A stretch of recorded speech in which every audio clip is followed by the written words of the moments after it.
Yeah, welcome. And I am here to answer questions today. So with that, let's fire away.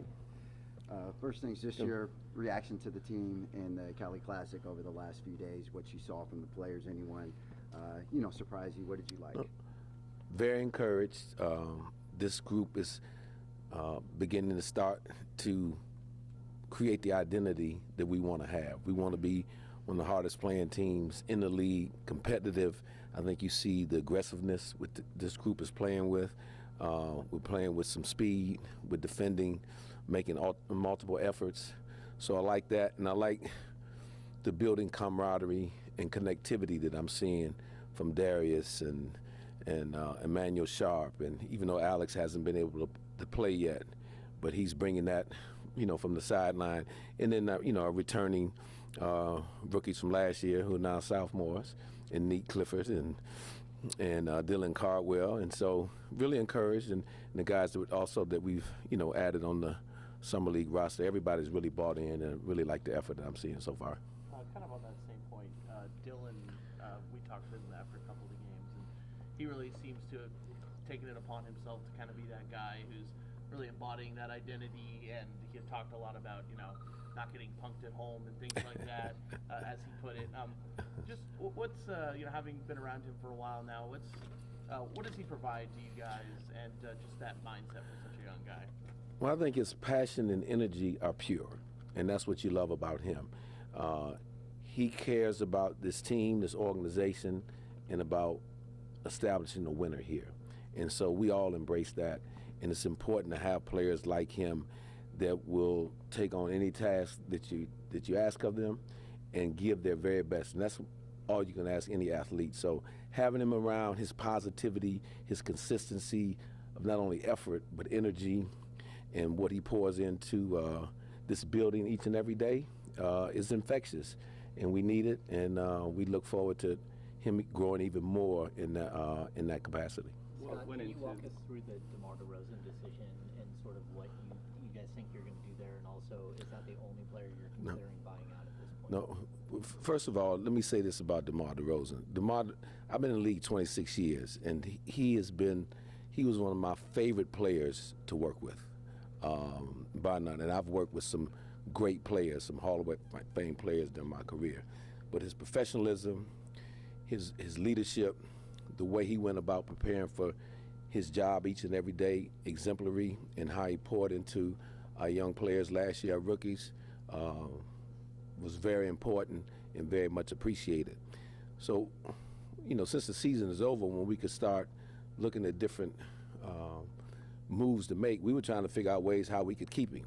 But as we all know, one of the things in this league, there is a financial component to this job, and so unfortunately we weren't able to figure out or do anything that would allow us to keep him from that standpoint. But I'm going to miss him, I'll be honest with you.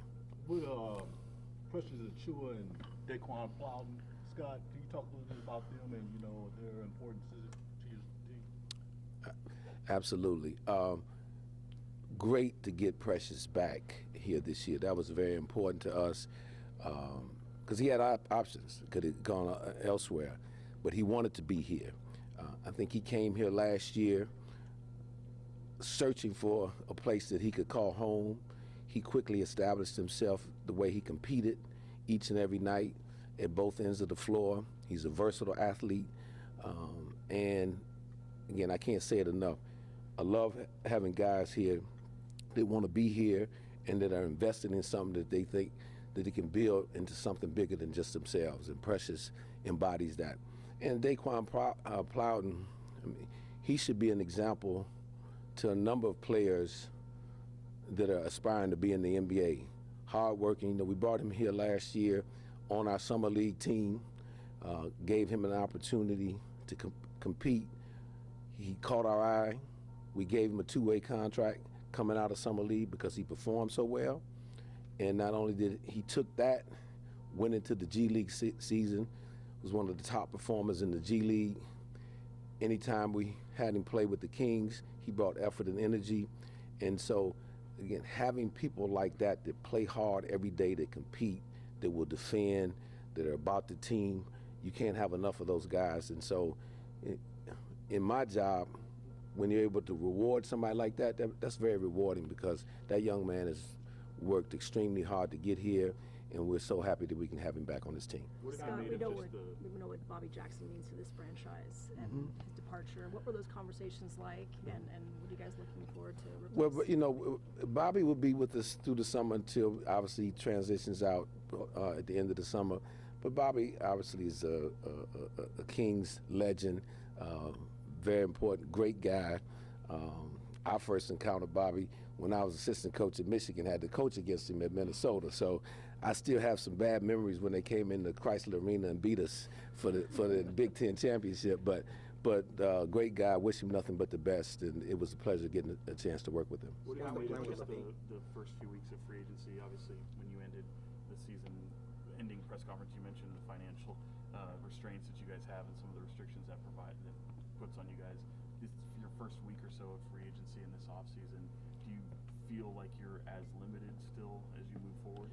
Yeah, we knew obviously our situation going into the offseason, and so again, free agency is just a part of improving this basketball team. We obviously had the draft that we're extremely excited about, and you always have trade opportunities. So we didn't just weigh extremely heavy on free agency, because we knew going into it we weren't going to be a big financial player, and that's fine. But we feel like we got better this offseason through the draft, and so we just look forward to this team really continuing to work together and see what we do when fall comes. Can you follow up on Zach LaVine? What's the plan with him? Do you believe that he can be a major part of winning here, or is this kind of just maximizing flexibility and value? No. Well, Zach and I have been in communication since the season is over. We have a very good relationship and good understanding. And Zach is still an excellent basketball player. He knows what's expected of him coming back here this year. I'm very clear with him on that. He'll be the first to tell you that. And I think he's ready to come back and embrace that and perform to the best of his ability this year. So we can use a lot of the things that Zach LaVine is able to do on the basketball floor. So I'm looking forward to him taking a step forward with us this year and how we want to play the game. Scott, when you look at the point guard position, Darius Aycock, of course, is going to be your starting point guard after drafting him. But that backup position, is that someone that you possibly will look elsewhere for, or is that someone already on the roster? We'll continue to evaluate that through the summer. Obviously we're getting ready to go to Las Vegas and watch Summer League play there. So we'll be open to any opportunity to help gets us better, whether that is someone that's not currently on the roster, or maybe we feel that we have enough on our roster that we can kind of fill that gap or that void in terms of being a backup point guard. So that's a very important position, and we'll make sure that we give it the proper attention that we need to. On the roster, who is options on the roster currently right now? Well, I mean, I think Malik Monk has played it in the past. We've seen him do it a little bit. Nick Clifford, we auditioned him a little bit toward the end of the year. In today's game, it's just you need multiple ball handlers on the floor who can just initiate offense. They may not all be quote unquote pure point guards. And I think Darius is showing you quickly that he's going to be able to be that. But so anyway, there's a variety of ways you can go about filling that. Is bringing Russell Westbrook back one of those options that kind of in your mind considering there? Russ has always been a favorite of mine, as you know that. Russell Westbrook probably outplayed a minimum contract, which is all we have right now. So that's all I have really to say about him right now. Scott, what do you say about players trying to make a squad like Markelle Sutton, what he's doing right now? Love to see it. Again, I just mentioned about Daquan Plowden and his route. Markelle has come in here, and he's early on during the Cal Classic, he seized his opportunity. He plays hard. He's a team guy. He gives you effort and energy at both ends of the floor. So just really anxious to keep watching him throughout the course of the Las Vegas Summer League, and we'll see what transpires after that. Going off of that, when you guys do head to Vegas and are out there, is there anything particular that you're looking from this team out there as far as their playing style? I know you have your pillars, but how are you going to be evaluating them in Vegas? Just continue to play hard and compete and play tough, physical brand of basketball, and then offensively share the game. A lot of ball player movement, and so want to continue to see us build on that. I thought we saw some good stretches of that here during the Cal Classic, and just want to keep growing, to see that cohesiveness come together. It's just an important part for us, and what we're trying to establish here is that connectivity and that togetherness at both ends of the floor. So I just want to see growth in both areas. The landscape has changed in the NBA quite a bit over the past couple weeks. What have you made of just some of the movement, and does it change the way you evaluate your own team and your own situation? Obviously, you guys have all seen the major moves that have been made around the league, but I stay laser focused on our team and where we're at right now, what we're able to do. And so that's what I'm most concerned with right now, is just the growth and development of this younger core that we have this year, and having people around them that can help grow them and build them. So that's really what I'm focused on right now, and concern ourselves about Kings players and Kings basketball, and compete the very best we can, and hopefully make a step forward this season. There's been a lot of discussion on maybe where Sabonis fits into this team and this roster. Where do you see the expectations for him coming into this season? Where do you see him fitting into your plan here? He's going to come in and compete just like everybody else. Obviously, he's an excellent player. He's done it for a while in this league. I've been in constant contact with him as well in the offseason. And so just expect him to come in here healthy first and foremost, which he's trending in that direction. Obviously he missed a lot of last year because he was not. And he's always played hard. And so I expect him to do that, provide some veteran presence for this team, and really have a tremendous rebound year and help us build some winning habits here and start heading in the right direction. Scott, I know you mentioned trades, but I know you probably can't specifically say names, but what's the interest been around like from the league, asking about your players?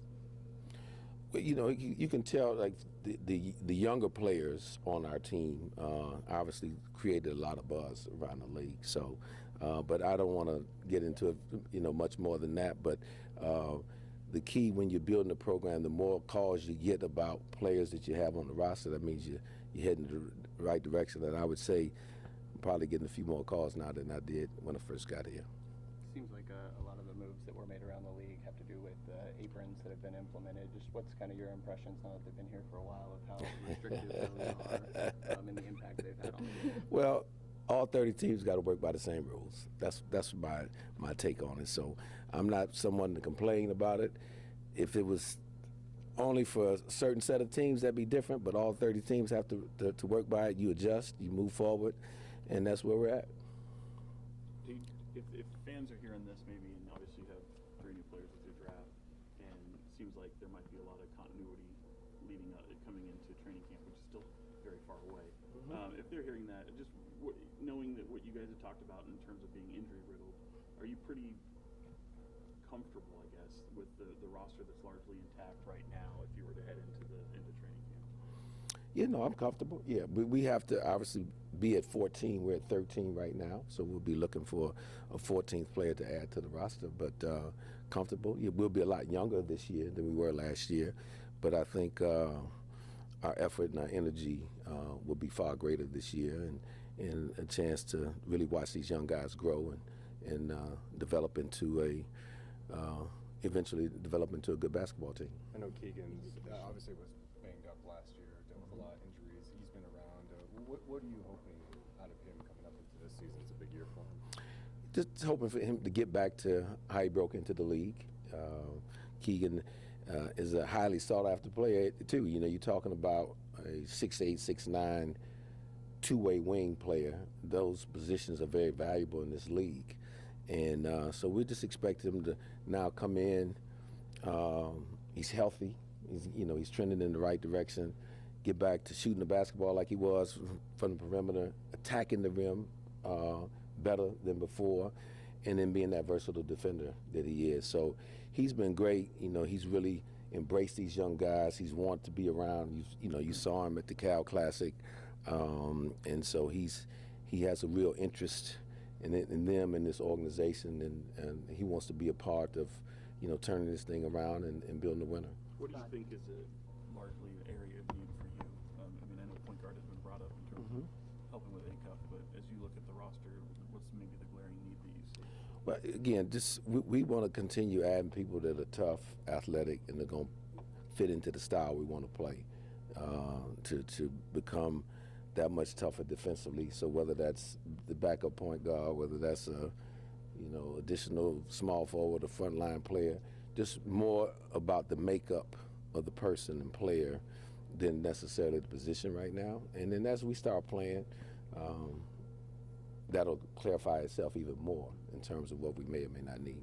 Scott, when you look at, you've been here a year now, and you've been able to readjust the whole bottom half of the roster, but when you look at the top financial players on your team, it's been difficult to flip those guys or to move things around. Are you frustrated by that? Is this more of a task than you thought it would be when you took the job? No, I very rarely do I get frustrated. I've told you guys from the very beginning, I'm going to be patient and prudent in what we have to do, and that applies in that situation. Those guys that you're mentioning, they've been good to work with. We have open dialogue, and so all I ask of them is just to buy into what we're doing.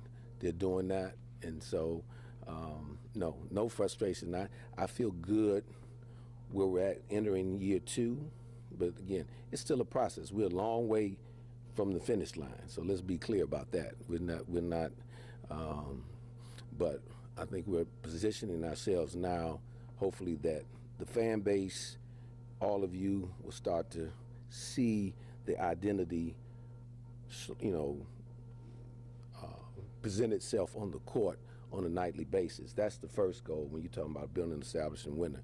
You want to, every night, you want to be able to see some consistency of that identity, and that's what this year's got to be about.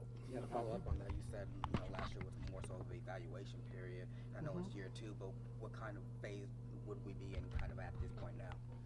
Yeah, again, just to go, we're a younger team, so we can see those guys grow. Maybe not make some of the same mistakes they made as rookies last year. Show growth in that area, but just the toughness, the physical component, the play hard component each and every night is going to be extremely important. So that's what I'm really going to be looking at, that identity of who we are, what we're going to be about, what it means to be a Sacramento King, that's going to display itself on a nightly basis. Scott, have you been monitoring Mike's team activities, with the French national team? Oh, absolutely. You got a chance to watch him and played, from what I can tell, played pretty well. They won 2 games over there. I've been in communication with the GM of the French national team. They seem very pleased with what he did while he was there. Max is growing. You can tell he's gaining some confidence, and he would tell you even more than I, coming into year 2, his goal is to be better. Last year was last year. He had an excellent rookie year, but that's gone by. Now you got to get better and be better this next year. So that's his challenge, and he's really working hard at it. So happy for him right now, and he'll be in Las Vegas with our team too.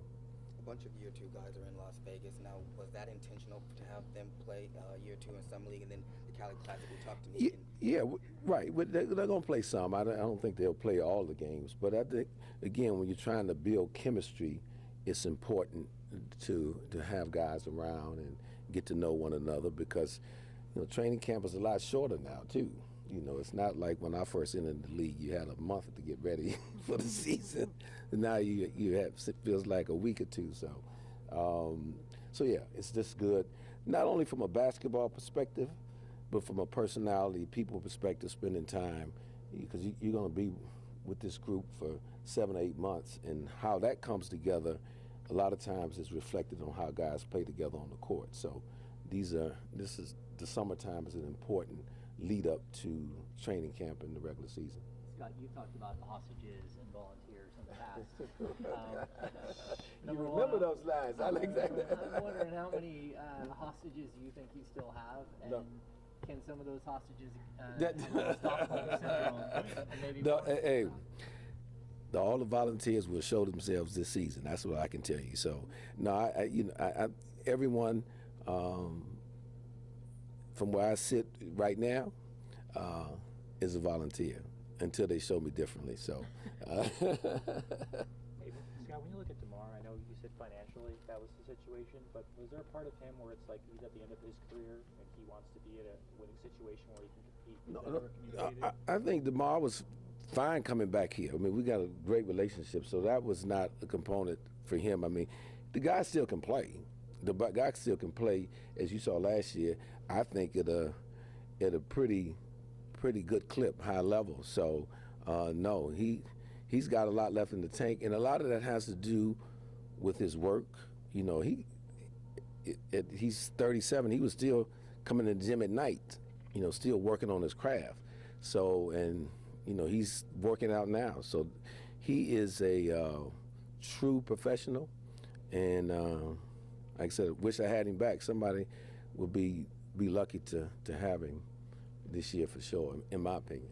The identity that you and Doug were vocal about looking for next year, how much does that stay the same of what you're looking for coming into this year compared to, you know, maybe making some alterations? No, well, again, I don't, you know, in all transparency, I don't think we achieved what we wanted to achieve last season in terms of that identity. This year, we've got to be much further along in that. And again, that is, you know, we want to be the hardest working, hardest playing team in the league. That's got to be our North Star. And so that has to be established this year and built upon throughout the season. Feels like elite conditioning. The players have That's my that's a line they hear from me often. Elite conditioning. So, yeah, and they're repeating. Oh, that's good. That's good to know. At least they're listening to something I'm saying, right? But look, any team that has won, and the team that I've been a part of that's won and ultimately won big, you got to be a highly conditioned team. You got to be one of the top, if not the top conditioned team in the league. And so that is something that everybody hears from me, not just the players, the coaches, performance staff. That's my challenge to them all. So until we get there, I'm going to keep saying it. Elite. All right, thank you. Thank you, Scott. so much. Appreciate it. Appreciate you. Yeah, All right. thank you. Yeah, appreciate you.